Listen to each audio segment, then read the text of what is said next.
The afternoon sun streamed through the kitchen window as Lewis Cooper stood at the sink, his shoulders tense with an invisible weight that seemed to press down on him with each passing moment. He had been living with Gregory Cruz for 3 months now, ever since the accident that had left him unable to work and struggling to make ends meet. The arrangement was supposed to be temporary, just until he got back on his feet, but as the weeks stretched on, Lewis felt the familiar ache of being a burden. Settling deeper into his chest, Gregory moved around the kitchen with practiced ease, preparing lunch for both of them without asking if Lewis wanted any. It was one of those small gestures that made Lewis's heart twist with the gratitude and guilt in equal measure. He watched Gregory's hands as they worked, noting the way his fingers moved with confidence and care, the same way they had when he had helped Lewis through those first difficult weeks of recovery. The silence between them had grown comfortable over the months, but today it felt different. Lewis could sense something shifting, a tension that had nothing to do with his physical limitations and everything to do with the words that had been building inside him for days.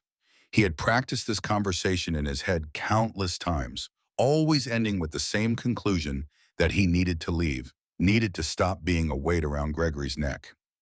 Before we see how this ends, tell us where you're watching from and hype this video in the comments.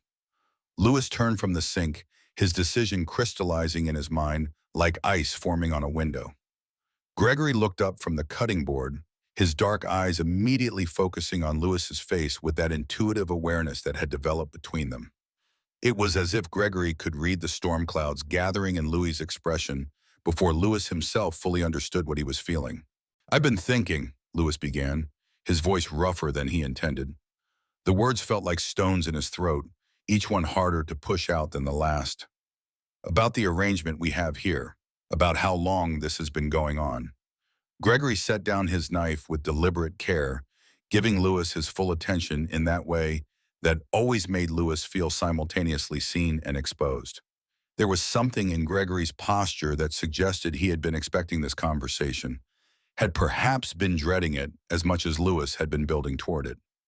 "Well, good tide," Gregory asked, though his tone suggested he already knew where this was heading. Lewis ran his hand through his hair, a gesture that had become habitual when he was struggling with difficult emotions. Quote 3. The words came out in a rush, as if Lewis was afraid that if he didn't say them quickly, he would lose his nerve entirely. He had rehearsed this speech, but actually speaking it aloud felt like tearing something vital out of his chest. Gregory was quiet for a long moment, his gaze never leaving Lewis's face. When he finally spoke, his voice was steady, but there was something underneath it that Lewis couldn't quite identify. "Is that what you think? That you're a burden?" "I don't think it, I know it," Lewis replied, the honesty of the statement surprising even himself. "I see how you look sometimes when you think I'm not watching. You're exhausted, Gregory. You work all day and then you come home and you still have to worry about me. That's not fair to you." Gregory stepped closer, closing some of the distance between them. Lewis could smell his cologne, something warm and familiar that had become associated with safety and comfort in Louis's mind. It was one of the things that made this conversation so much harder than it needed to be. Quote 7. Gregory asked, his voice dropping to something softer, more intimate. Quote 8. Lewis felt his carefully constructed arguments beginning to crumble. This wasn't how he had imagined this conversation going. He had expected Gregory to be relieved, maybe even grateful that Lewis was finally acknowledging what they both knew to be true. "That's not the same thing," Lewis said, though his conviction was wavering. "You're just being kind. You've always been kind, even when we were kids. But kindness doesn't pay the bills or give you back your privacy." Gregory moved closer still until Lewis could see the flecks of gold in his brown eyes. There was something intense in his expression, something that made Lewis's breath catch in his throat. "What a man?" Gregory asked, and there was something almost incredulous in his voice. Quote Tarkan. The question hung in the air between them, loaded with implications that Lewis wasn't sure he was ready to examine. He had spent so much time focused on his own feelings of inadequacy and guilt that he hadn't really considered what this arrangement might mean to Gregory beyond the practical inconveniences. "Tired," Lewis said carefully. Quote, Gregory laughed, but there was no humor in it. The sound was almost bitter, edged with something that might have been frustration or desperation. Quote, before Lewis could respond, Gregory reached out and took his hand. The contact was electric, sending a jolt of awareness through Lewis that he tried desperately to ignore. Gregory's fingers were warm and slightly rough from his work, and they wrapped around Lewis's hand with a familiarity that spoke of countless small touches over the past months. Quote 16, Gregory said, his thumb brushing across Lewis's knuckles in a gesture that was both soothing and somehow intimate. I wake up every morning and the first thing I think about is whether you slept well. I come home from work and the best part of my day is seeing your face when I walk through that door. I make dinner for two because cooking for you feels like the most natural thing in the world. Lewis tried to pull his hand away, but Gregory held on gently but firmly. The words were doing something dangerous to Lewis's carefully constructed defenses, making him want things he had been trying not to want. Upon 18, Lewis started, but Gregory shook his head. Quote to my no, Gregory said, his voice growing more urgent. Quote to one something. The confession hit Lewis like a physical blow. He had been so focused on his own guilt and self-doubt that he had completely misread the situation. Gregory wasn't tolerating his presence out of obligation or kindness. There was something else here, something that Lewis had been too afraid to acknowledge. I don't want you to go, Gregory continued, his voice dropping to almost a whisper. I know that's selfish. I know you need to feel independent and capable, and I respect that. But the thought of you leaving, of going back to an empty apartment where I don't know if you're eating enough or sleeping well or if you're lonely, Lewis, that terrifies me. Lewis stared at Gregory, trying to process what he was hearing. This wasn't the conversation he had prepared for. He had expected practical concerns about money and space and privacy.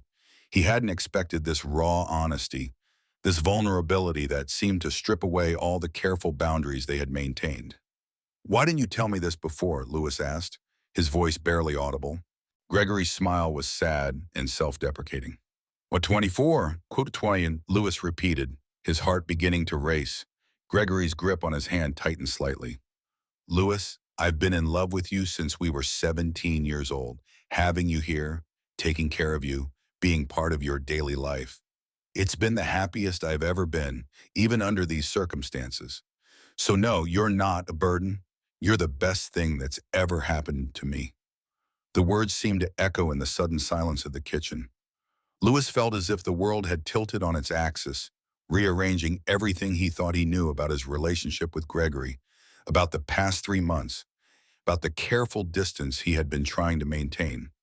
17, Lewis whispered, his mind racing back through years of friendship, looking for signs he had missed.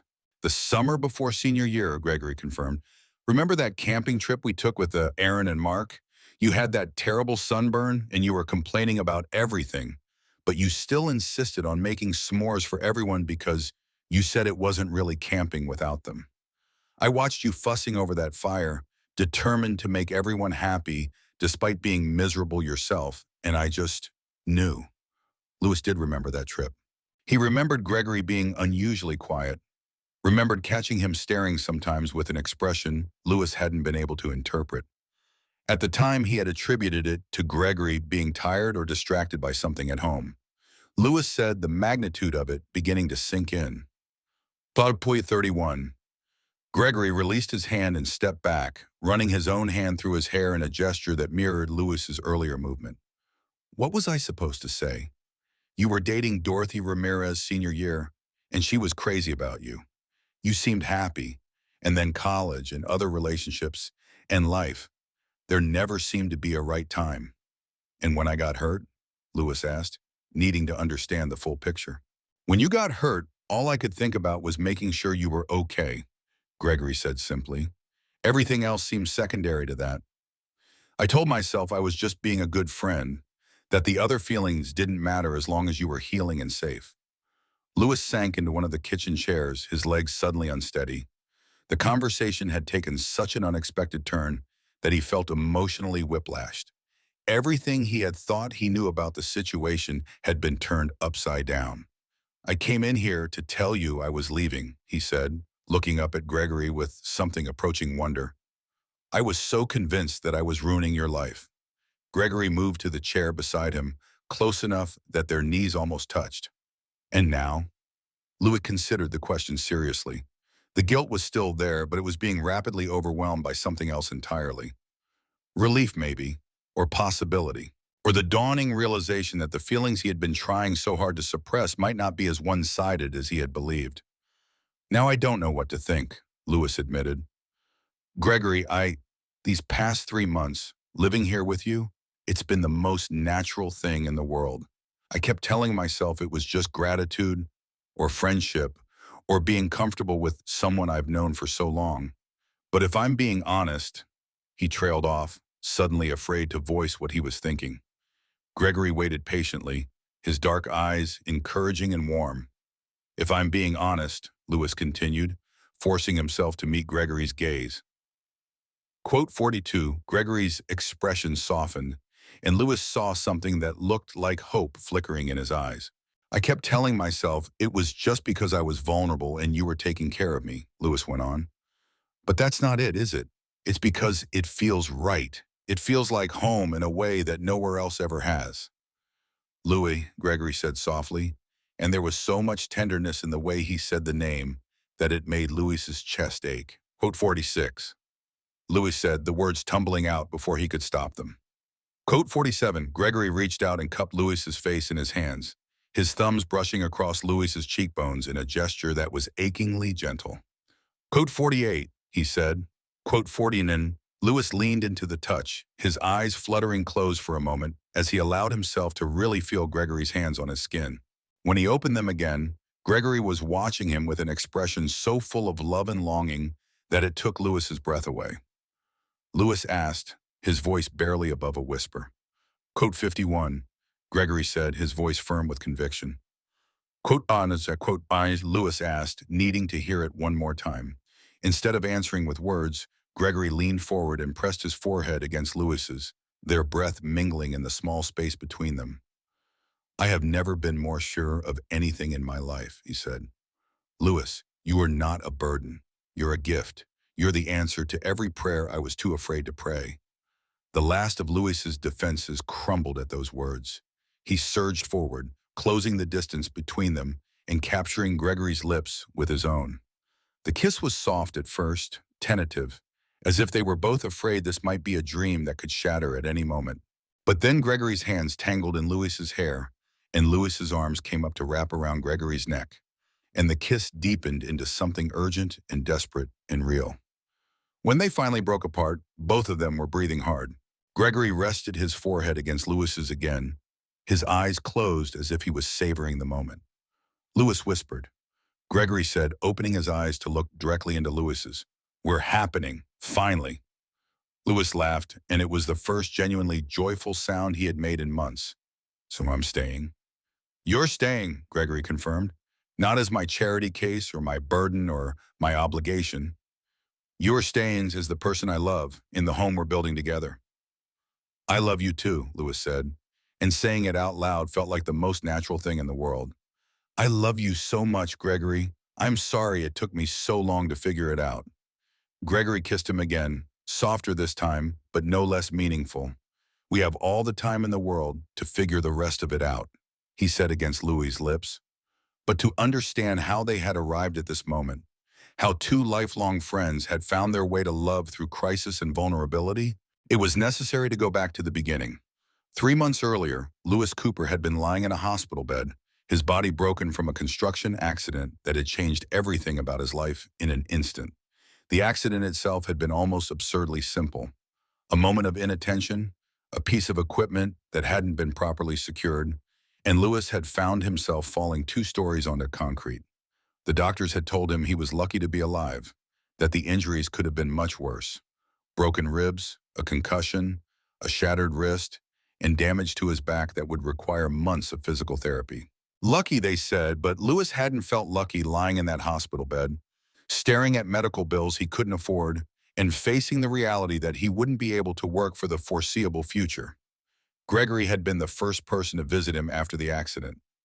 Louis remembered waking up groggy from pain medication to find Gregory sitting in the uncomfortable hospital chair, reading a book and waiting patiently for Louis to regain consciousness. The sight of him had been such a relief that Lewis had actually started crying, though he had blamed it on the medication. Quote, Gregory had said softly, setting his book aside and leaning forward in his chair. Quote, silent and quote, dear, Lewis had replied, his voice rough from the breathing tube they had removed earlier that day. Quote, and Gregory had said with a gentle smile. Quote, 69 Tom. Lewis had closed his eyes, overwhelmed by the kindness in Gregory's voice and the simple fact that he was there. They had been friends since childhood, but life had pulled them in different directions over the years. They still saw each other regularly, still considered each other close friends, but the daily intimacy of their younger years had been replaced by the more distant affection of adults with separate lives. I don't know what I'm going to do, Lewis had admitted, the words slipping out before he could stop them. I can't work like this. I can't even take care of myself right now. Gregory had been quiet for a moment, and when Lewis opened his eyes, he found Gregory watching him with an expression of deep concern and something else that Lewis couldn't quite identify. Quote 72, Gregory had said, as if it were the most obvious thing in the world. Quote 73. Lewis had started to protest, to list all the reasons why that wouldn't work, but Gregory had held up a hand to stop him. It's not charity, Gregory had said firmly. It's what friends do for each other. You'd do the same for me if our positions were reversed. And Lewis knew that was true. If Gregory had been the one lying in that hospital bed, Lewis would have moved mountains to make sure he was taken care of. But somehow it felt different being on the receiving end of that care. The first few weeks at Gregory's apartment had been awkward and difficult. Lewis had been in constant pain, frustrated by his physical limitations, and embarrassed by how much help he needed with basic tasks. Gregory had been endlessly patient, helping Lewis shower and dress, preparing meals, driving him to physical therapy appointments, and never once making Lewis feel like an inconvenience. But it was the small moments that had begun to shift something in Lewis's understanding of their relationship. The way Gregory would automatically make coffee for both of them in the morning, remembering exactly how Lewis liked his without having to ask. The way he would sit with Louis during the worst of the pain episodes, not trying to fix anything or offer empty reassurances, just being present. The way he had rearranged his entire living space to accommodate Louis's needs without complaint or fanfare. Louis had found himself watching Gregory during those early weeks, noting things he had never paid attention to before.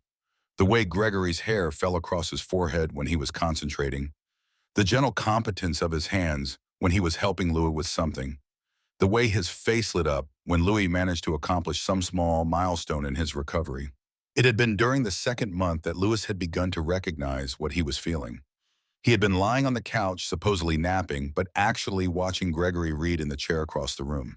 The afternoon light had been streaming through the windows, casting Gregory in a warm golden glow, and Lewis had been struck by how beautiful he looked. Not just handsome, though he was certainly that, but beautiful in a way that made Lewis's chest tight with longing. The realization had terrified him. Gregory was his oldest friend, the person who had dropped everything to take care of him when he needed help most. The last thing Lewis wanted was to complicate that relationship with feelings that Gregory almost certainly didn't share. So Lewis had pushed the feelings down, told himself they were just a result of gratitude and proximity and the vulnerability of his situation. But the feelings had only grown stronger as the weeks passed. Lewis found himself treasuring the moments when Gregory would sit close to him on the couch to watch a movie, or when their hands would brush as Gregory handed him something. He began to notice the way Gregory looked at him sometimes, with an expression that seemed almost tender, though Lewis told himself he was probably imagining it. By the third month, the feelings had become impossible to ignore. Lewis was physically much stronger, able to take care of most of his basic needs independently, but he found himself reluctant to mention looking for his own place again. The thought of leaving Gregory's apartment, of going back to living alone, filled him with a sense of loss that seemed disproportionate to the situation. It was around this time that Lewis began to convince himself that he was overstaying his welcome. Gregory never said anything to make him feel unwanted, but Lewis started interpreting every small sign of fatigue or distraction as evidence that Gregory was growing tired of having him around. The guilt began to eat away at him, compounded by the growing awareness of his feelings and the fear that Gregory might somehow sense them. The morning of their kitchen conversation had been typical of those final weeks. Lewis had woken early, as he often did, and had lain in bed listening to the sounds of Gregory getting ready for work. There was something both comforting and torturous about those morning sounds, the familiar routine that had become such an integral part of Louis's daily life. When Gregory had left for work, Lewis had spent the day working up the courage for the conversation he knew he needed to have. He had practiced the words over and over, trying to find a way to explain his decision to leave without revealing the real reasons behind it. He couldn't tell Gregory that he was leaving because he had fallen in love with him. He couldn't risk destroying their friendship or making Gregory feel guilty for having shown him such kindness. But now, sitting in Gregory's kitchen with the taste of Gregory's kiss still on his lips, Lewis realized how completely he had misunderstood the situation. Gregory hadn't been tolerating his presence out of obligation. He had been treasuring it, just as Lewis had been treasuring every moment they spent together. Quote 76. Lewis said, reaching out to touch Gregory's face as if to reassure himself that this was real. Gregory caught his hand and pressed a kiss to his palm. If it is a dream, then we're both having the same one. What do we do now? Lewis asked. I mean, practically speaking, do we tell people? Do we change how we live here? Gregory considered the question seriously. We take it one day at a time, he said finally. We figure out what this means for us, what we want it to look like. As for telling people, that's up to you. I'm not ashamed of how I feel about you, but I understand if you need time to process all of this. Lewis nodded, appreciating Gregory's thoughtfulness. This was all so new, so unexpected, that he needed time to adjust to the idea of their relationship changing so fundamentally. Quote 82, Lewis said after a moment. Quote 83. Gregory's smile was radiant. You make me happy too, he said. Happier than I ever thought possible. They spent the rest of the afternoon talking, sharing stories and memories that took on new meaning in light of their confessions. Gregory told Lewis about all the times over the years when he had wanted to say something about his feelings, but had held back. Lewis shared his own moments of confusion and longing, the times when he had wondered if there might be something more between them, but had dismissed the thoughts as wishful thinking. As evening approached, they found themselves curled up together on the couch, Lewis's head resting on Gregory's shoulder as they watched the sunset through the living room window. It felt natural and right, as if they had been doing this for years instead of hours. Are you scared? Gregory asked softly, his fingers playing with Lewis's hair. Lewis considered the question honestly. He admitted. Quote 89, Gregory said. Quote 90. Quote 90 Wisham, Lewis asked, tilting his head to look up at Gregory. Quote 92, Gregory conceded. Quote 93, Lewis smiled, feeling some of his anxiety ease. Gregory had always had a way of making things seem more manageable, more possible than Lewis initially believed them to be. Quote 94, Lewis said, still marveling at how good it felt to say the words out loud. Quote 99, Gregory replied, leaning down to kiss the top of Louis's head. More than I ever thought it was possible to love someone. 3 weeks later, Lewis found himself reflecting on how seamlessly they had transitioned into their new reality as a couple. The physical aspects of their relationship had developed gradually and naturally, with soft kisses and gentle touches that spoke of deep affection rather than urgent passion. They were taking their time, savoring the newness of being able to express their feelings openly while still maintaining the comfortable intimacy that had always existed between them. The practical aspects of living together had required surprisingly few adjustments. They had already developed routines and rhythms that worked well for both of them. The main difference was that now those routines were infused with the knowledge that they were building something together, rather than simply coexisting temporarily. Lewis had been nervous about telling their friends and family about the change in their relationship, but Gregory's calm confidence had helped him work through those concerns. They had started with Aaron Baker and Mark Jones, their closest mutual friends, who had reacted with surprise, but also with genuine happiness to them. Quote 97. Aaron had said with a grin, quote 98 Mark had been more direct in his approval. Quote 99. He had said simply, quote 200. Louis's family had been supportive as well, though his mother had admitted that she needed some time to adjust to the idea. I just want you to be happy, she had said during their phone conversation. And if Gregory makes you happy, then I'm happy for you. Gregory's family had been similarly accepting, with his sister Dorothy Chavez even admitting that she had suspected Gregory's feelings for years. He never talked about anyone the way he talked about you. She had told Lewis during their first meeting as a couple, even when he was dating other people, you were always the one he really lit up about. The revelation that their feelings had been so obvious to others while remaining hidden from each other had been both embarrassing and reassuring. It suggested that what they had found together was genuine and deep-rooted rather than a product of circumstance or convenience. As Lewis sat in their kitchen on a Saturday morning, watching Gregory make breakfast for both of them, he felt a profound sense of contentment that he had never experienced before. The morning light was streaming through the windows, casting everything in a warm glow, and Gregory was humming softly to himself as he worked at the stove. "What are you thinking about?" Gregory asked, glancing over his shoulder with a smile. "Just how different everything feels now," Lewis replied honestly. "3 weeks ago, I was sitting in the same spot trying to work up the courage to tell you I was leaving. Now I can't imagine being anywhere else." Gregory turned from the stove and crossed to where Louis was sitting, leaning down to kiss him softly. "Good," he said against Louis's lips. "Good one, man." Louis asked as Gregory returned to his cooking. Quote 111. Gregory was quiet for a moment, considering the question.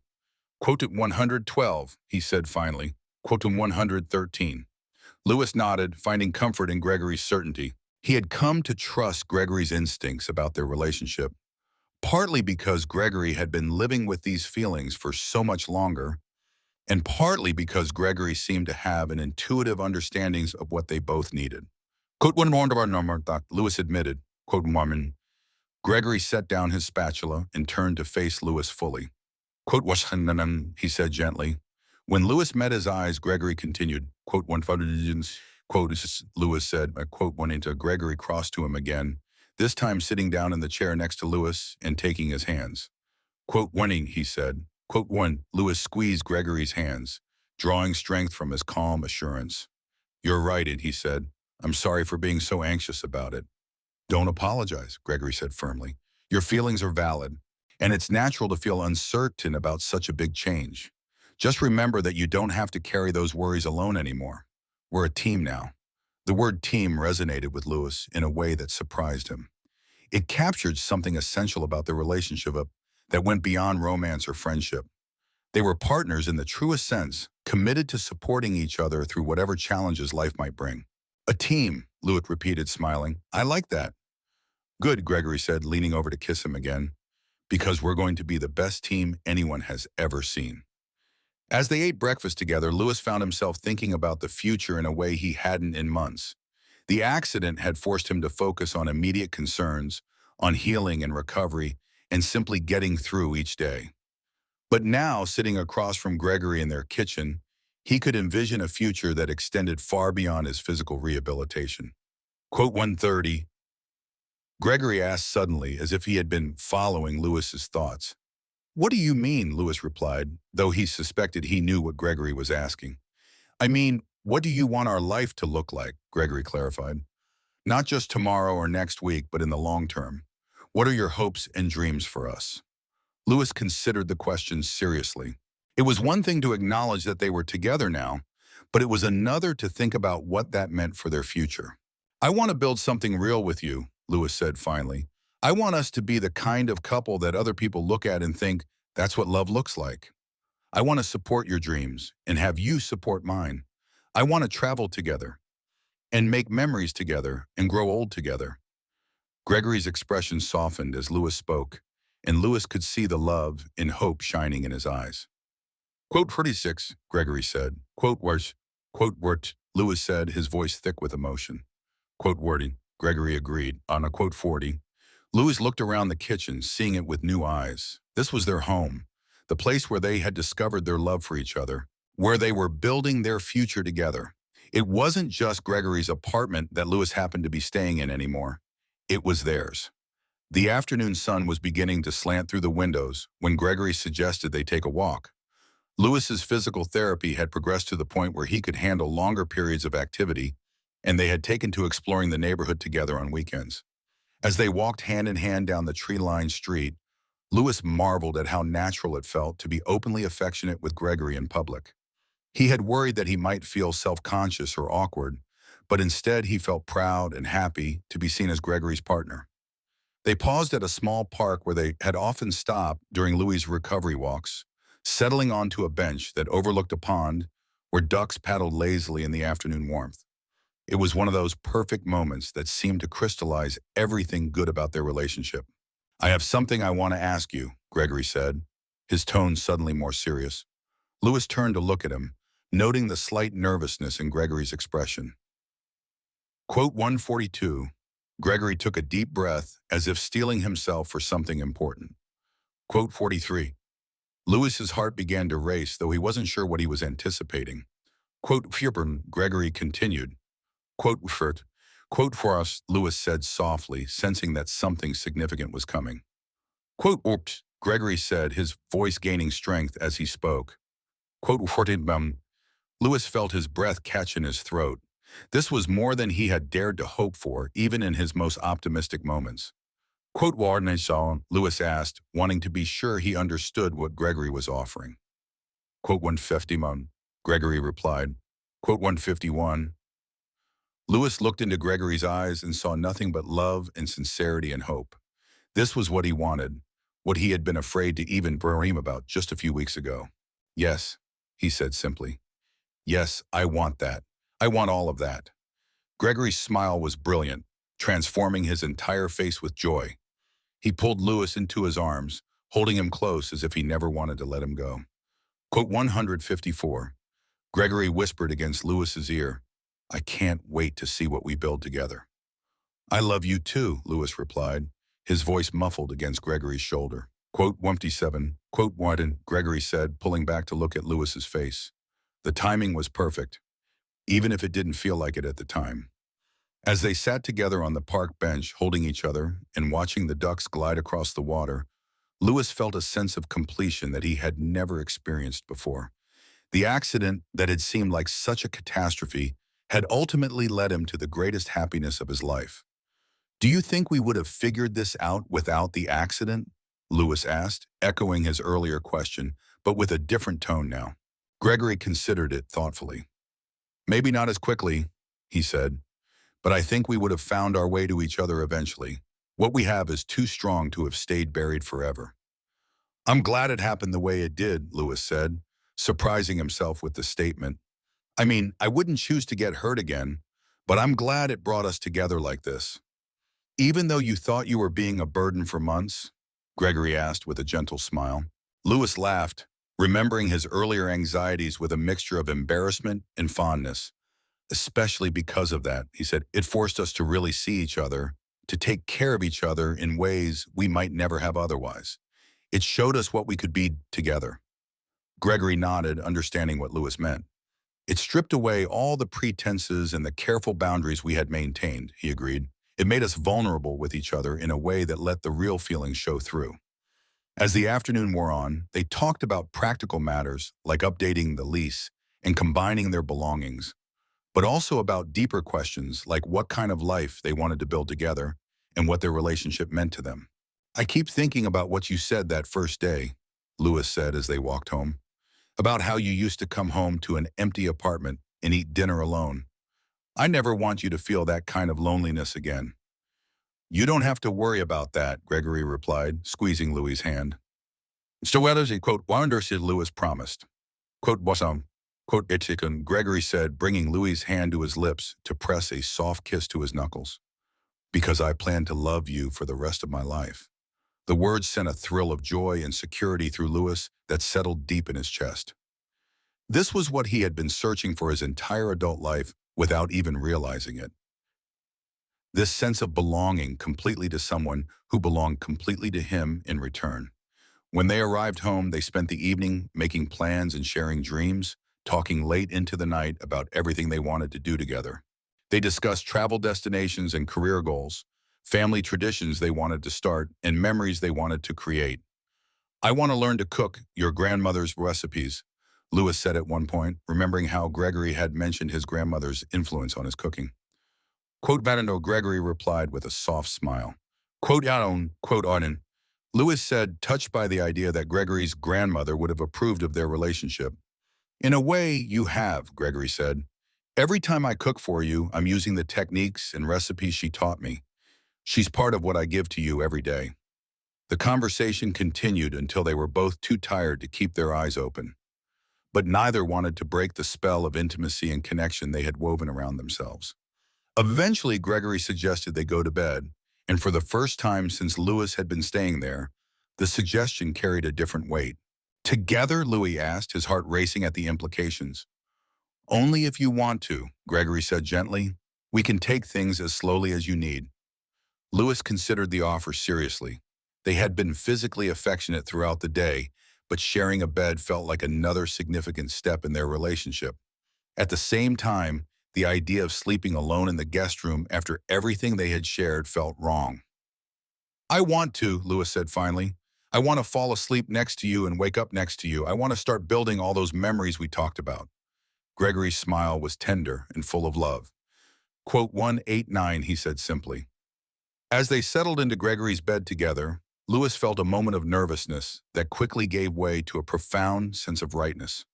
Gregory's arms around him felt like the safest place in the world, and the steady rhythm of Gregory's breathing against his ear was more soothing than any sleeping medication he had ever taken.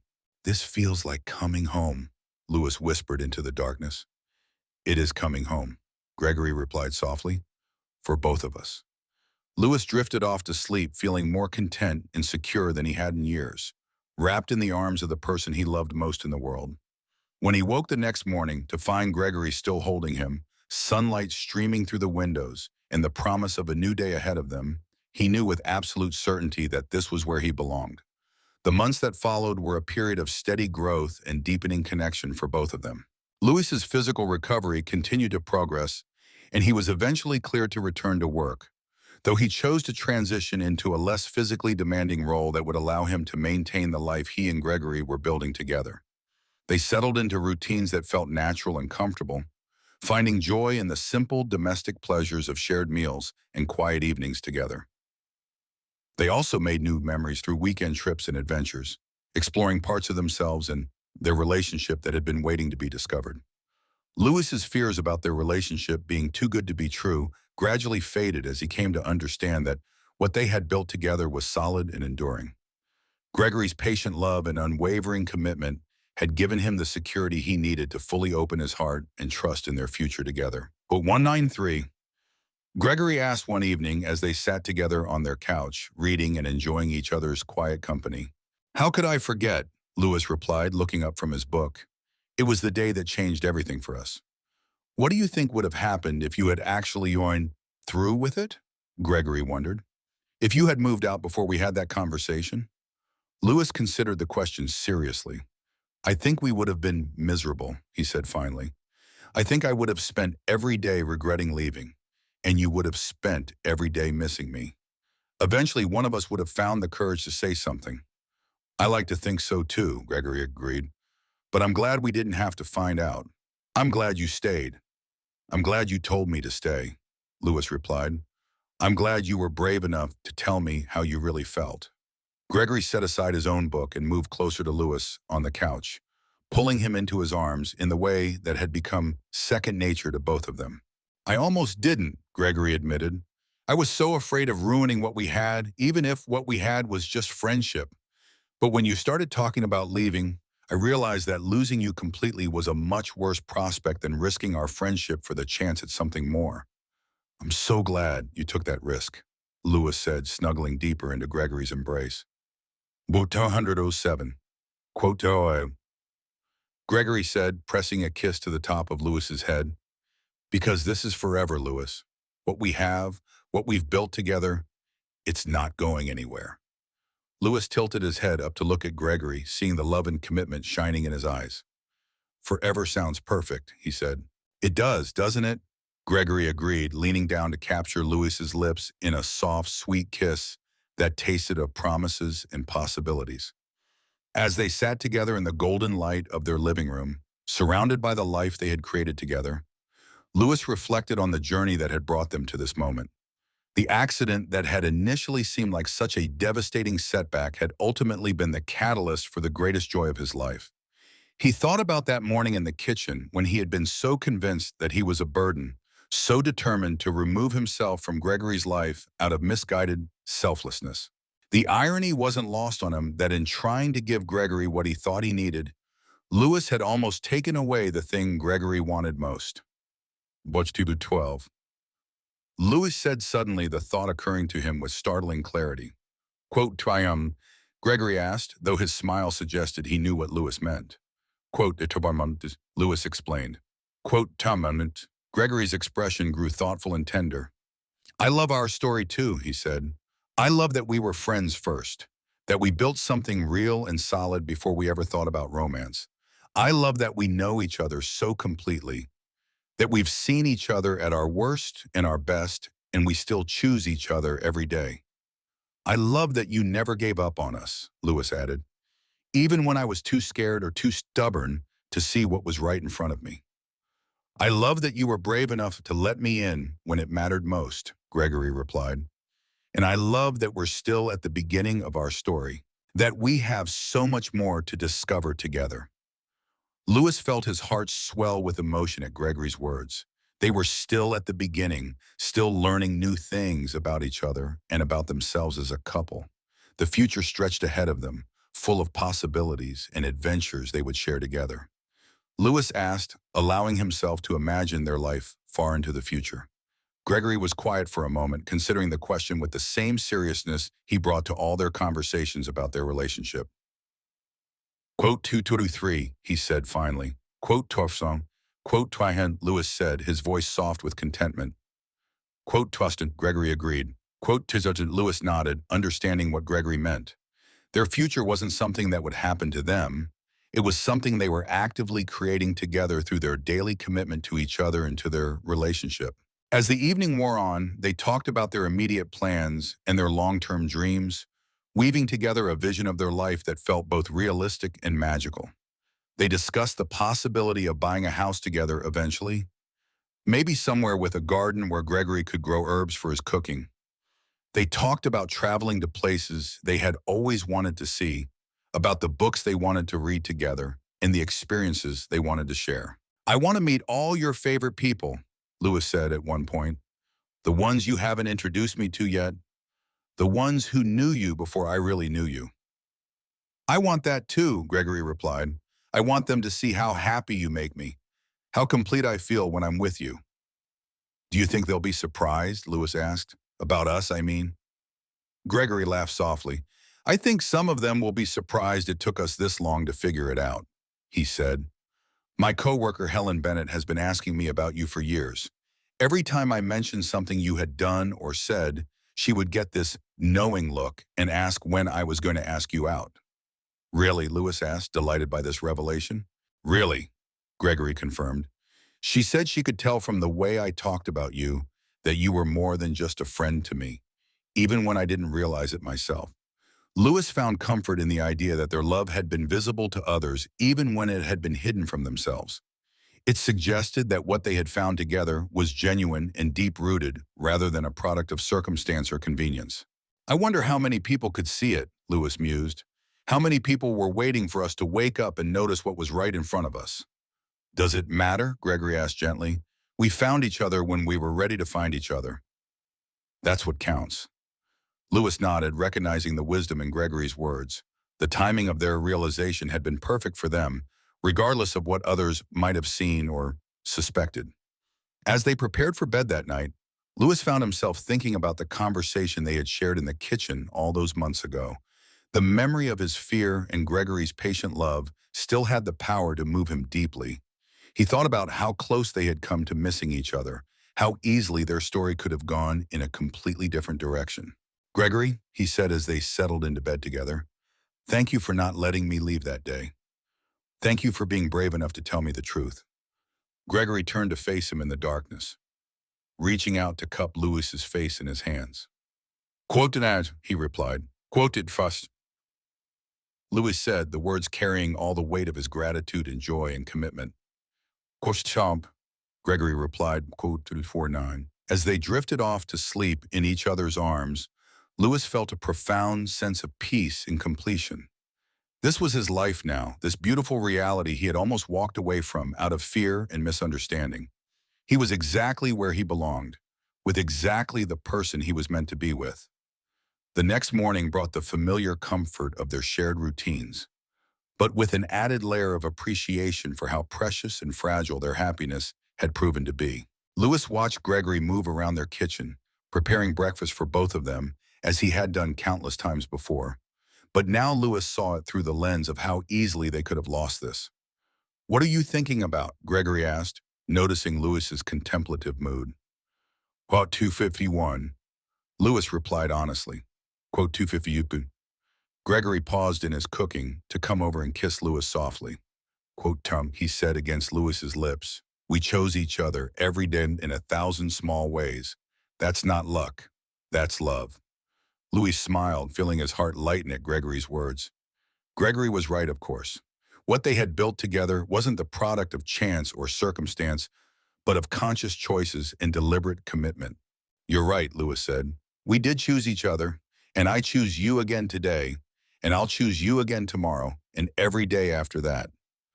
"Good," Gregory said with a grin, "because I plan to keep choosing you for the rest of my life." As they ate breakfast together in the golden morning light, Lewis felt a deep sense of gratitude for the journey that had brought them to this moment. The accident that had initially seemed like such a setback had ultimately been the catalyst for the greatest happiness of his life. The fear and confusion that had nearly driven him away had been transformed into love and certainty. "I keep thinking about that morning when I was going to tell you it was leaving," Lewis said, echoing his thoughts from the night before. "What about it?" Arshari asked, though his expression suggested he knew where Lewis's thoughts were heading. "He had 261, Lewis said.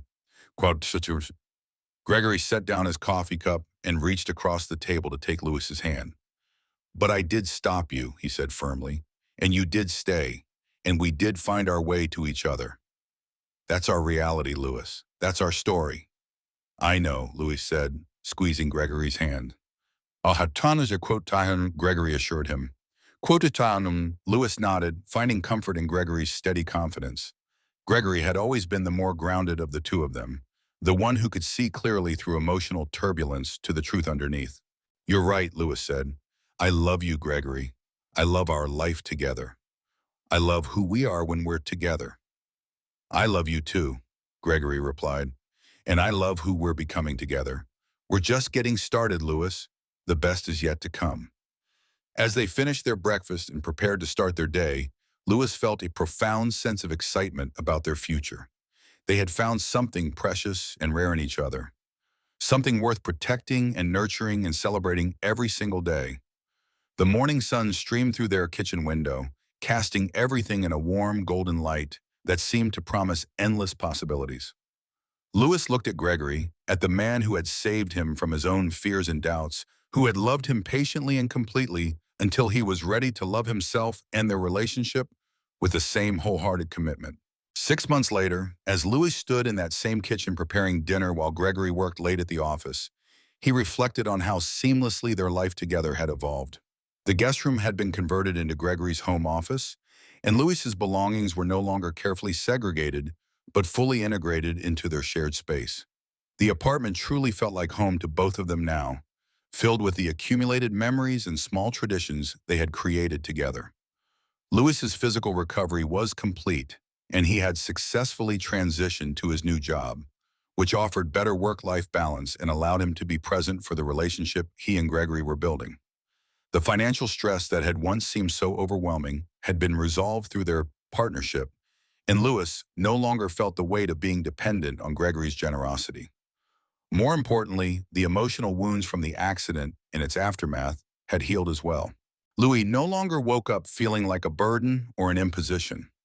Instead, he woke up each morning with a sense of purpose and belonging that came from being exactly where he was meant to be, with exactly the person he was meant to be with. The sound of keys in the front door interrupted his thoughts, and Lewis smiled as he heard Gregory's familiar footsteps in the hallway.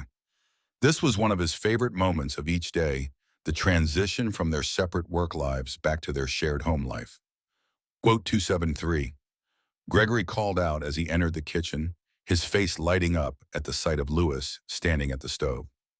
Quote 2, Seventors, Lewis replied, turning to accept Gregory's welcome home kiss. I thought we could start our own Sunday dinner tradition. Gregory's expression grew soft and tender. He said, Lewis said, leaning into Gregory's embrace, I want to honor the people who help make you who you are. You do that every day just by loving me, Gregory replied, holding Lewis close. But I love that you want to carry on her traditions too. As they worked together to finish preparing dinner, Lewis marveled at how natural and easy their domestic partnership had become. They moved around each other in the kitchen with practiced efficiency, each anticipating the other's needs and movements. It was a small thing, but it represented something larger about their relationship, the way they had learned to function as a true team. Over dinner, they talked about their days and their plans for the weekend, sharing the small details and observations that couples exchange when they are truly interested in each other's lives. Gregory told Lewis about a challenging project at work, and Lewis shared news about a promotion opportunity that had come up at his company. Are you interested in the promotion? Gregory asked, his attention fully focused on Lewis's answer. Lewis said thoughtfully, quote 284, quote a month. Gregory said without hesitation, quote song. Lewis felt a rush of gratitude for Gregory's immediate and wholehearted support. This was what partnership looked like, he realized. Not just romantic love, but practical support and encouragement in all areas of life. What if it means I'm not home for dinner sometimes, Lewis asked, testing the boundaries of Gregory's support. Quote, Gregory replied simply. Quote 289. Lewis reached across the table to take Gregory's hand, overwhelmed by the depth of his commitment and flexibility. I love you so much, he said, his voice thick with emotion. I love you too, Gregory replied, bringing Lewis's hand to his lips. The comment made Lewis pause and reflect on his journey. A year ago, he had been lying in a hospital bed, broken and afraid and uncertain about his future. Now he was sitting in his own home with the man he loved, considering career advancement and making plans for their shared future. The transformation was remarkable, and it had been made possible not just by his own healing and growth, but by Gregory's unwavering love and support.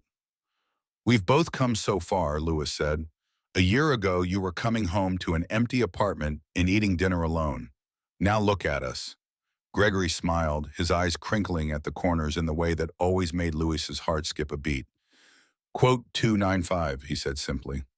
After dinner, they settled into their evening routine of reading together on the couch, each absorbed in their own book, but taking comfort in each other's presence. It was one of those perfectly ordinary moments that Louis had learned to treasure, the kind of quiet contentment that he had never fully appreciated before he had experienced its absence. Gregory, Louis said suddenly, looking up from his book. Hmm? Gregory responded, not taking his eyes off his own page, but indicating that he was listening. Do you remember what you said that day in the kitchen? About how you used to lie awake at night, thinking about what it would be like when I was ready to leave. Gregory set down his book and turned to give Lewis his full attention. I remember, he said softly. Do you still think about that? Lewis asked. Do you still worry about me leaving? Gregory considered the question seriously before answering. Not the way I used to, he said finally. In the beginning, I was afraid every day that you would change your mind or realize you had made a mistake. But as time has gone on, as we've built this life together and made it through challenges and changes, that fear has faded. What replaced it? Lewis asked, curious about Gregory's emotional journey. Quote 305. Gregory said without hesitation. Quote 306. Lewis nodded, understanding what Gregory meant. The security they had built together was based on demonstrated commitment rather than just words or promises. They had proven their dedication to each other through their actions and choices over time. Lewis admitted, Gregory prompted gently. Quote, weapon 3, share, Lewis said. Quote, do you hear 3 million? Gregory reached over and pulled Lewis closer to him on the couch, settling him against his side in the position that had become their default for evening relaxation. Quote, Sam, Gregory agreed. Quote, by 3, Lewis rested his head on Gregory's shoulder, breathing in the familiar scent of his cologne and feeling the steady rhythm of his heartbeat. This was home, he thought, not just the apartment or the city or even the relationship, but this specific feeling of being exactly where he belonged. I want to ask you something, Lewis said, his voice muffled against Gregory's shirt. Over 3:15, Gregory replied, his hand stroking gently through Lewis's hair. Will you marry me? The words hung in the air between them, and Lewis felt Gregory's hand still in his hair. For a moment, neither of them moved or spoke, and Lewis began to worry that he had misread the situation, that he had moved too fast or assumed too much. Then Gregory's arms tightened around him, and Lewis heard a soft intake of breath that might have been a sigh or a laugh or both. Lewis, Gregory whispered, his voice thick with emotion. Lewis lifted his head to look at Gregory's face, needing to see his expression. What he saw there took his breath away. Gregory's eyes were bright with tears, but his smile was radiant with joy and love and wonder. Is that a yes? Lewis asked, his own voice shaky with hope and fear. That's the most enthusiastic yes in the history of yes, Gregory replied, his hands coming up to cup Lewis's face. Quote 3 times about him. Lewis felt tears spill down his cheeks as Gregory's words sank in. He had hoped, but he hadn't been certain, and the relief and joy of Gregory's acceptance was overwhelming. I love you so much, Lewis said, leaning into Gregory's touch. Quote 322. Quote 323. Gregory replied, pulling Louis into a kiss that was soft and sweet and full of promise. Quote 324. Quote 320. Louis repeated, testing the word on his tongue. Quote 326. Quote 27. Gregory said, grinning through his tears. Quote 328. Louis considered the question, though he found it hard to focus on practical details when his heart was still racing with the joy of Gregory's acceptance. I wanted something small and meaningful, he said finally. Just our closest family and friends. I want it to be about us and our commitment to each other, not about putting on a show. That sounds perfect, Gregory agreed. Oh, man. Though I have to warn you, my sister Dorothy is going to want to plan everything. She's been waiting for this day almost as long as I have. Lewis laughed, imagining Dorothy Chavez's excitement when they shared their news. She had become one of Lewis's favorite people over the past months, welcoming him into the family with warmth and enthusiasm. She can plan whatever she wants, Lewis said. As long as you're the one waiting for me at the end of the aisle, I don't care about any of the other details. I'll be there, Gregory promised, his voice serious despite his smile. I've been waiting for you my whole life, Lewis. I'm not going anywhere now. They spent the rest of the evening making tentative plans and sharing dreams about their wedding and their future as a married couple. The conversation was punctuated by kisses and laughter and moments of quiet wonder at how far they had come. Do you remember that morning when you were going to leave? Gregory asked as they were getting ready for bed. How could I forget? Lewis replied, brushing his teeth at the bathroom sink while Gregory washed his face beside him. I keep thinking about how different our lives would be if that conversation had gone the way you planned, Gregory said, his voice thoughtful. Lewis rinsed his mouth and turned to face Gregory fully. But it didn't, he said firmly. You stopped me. You told me the truth. And now we're here, engaged in planning our wedding and building the life we both want. I know, Gregory said, reaching out to pull Lewis into his arms. I just never want to take it for granted. I never want to forget how precious this is, how easily we could have missed it. We won't forget, Lewis assured him, echoing Gregory's words from earlier conversations. Quote 345. Gregory smiled at having his own words reflected back to him. Quote 346, he said. Quote 347. Quote, Lewis said, and he meant it with every fiber of his being. As they settled into bed together, Lewis reflected on the journey that had brought them to this moment. From the accident that had seemed like such a disaster, to the months of recovery and growing closeness, to the day in the kitchen when they had finally admitted their love for each other, to this moment when they were planning their wedding and their future as husbands. He said into the darkness of their bedroom. Quote 350. Gregory replied, his arm tightening around Louis's waist. Thank you for not letting me leave that day. Thank you for telling me to stay anyway. Gregory was quiet for a moment, and when he spoke, his voice was soft with love and gratitude. Thank you for staying, he said. Thank you for being brave enough to build this life with me. I love you, Lewis whispered, the words carrying all the weight of his commitment and joy and hope for their future. I love you too, Gregory replied. My fiancé. Lewis smiled in the darkness, his heart full of contentment and excitement for everything that lay ahead. He had almost walked away from this, almost convinced himself that he was a burden and that Gregory would be better off without him. But Gregory had seen through his fears and insecurities to the truth underneath, had been brave enough to risk their friendship for the chance at something more. Now they were engaged, planning a wedding, building a life together that was everything Lewis had ever wanted but had been too afraid to hope for. The accident that had once seemed like the end of everything had actually been the beginning of the most beautiful chapter of his life. As he drifted off to sleep in his fiance's arms, Lewis felt a profound sense of gratitude for the journey that had brought them together. Sometimes the most frightening moments led to the most beautiful discoveries, and sometimes the people who saved you were the ones who had been there all along, waiting patiently for you to be ready to see them clearly. Then they were both exactly where they needed to be, in each other's arms, planning a future that was bright with possibility and anchored in a love that had been years in the making. The morning sun would rise on their engagement, on their plans and dreams, in the beautiful life they were building together. One day at a time, one choice at a time, one moment of love at a time.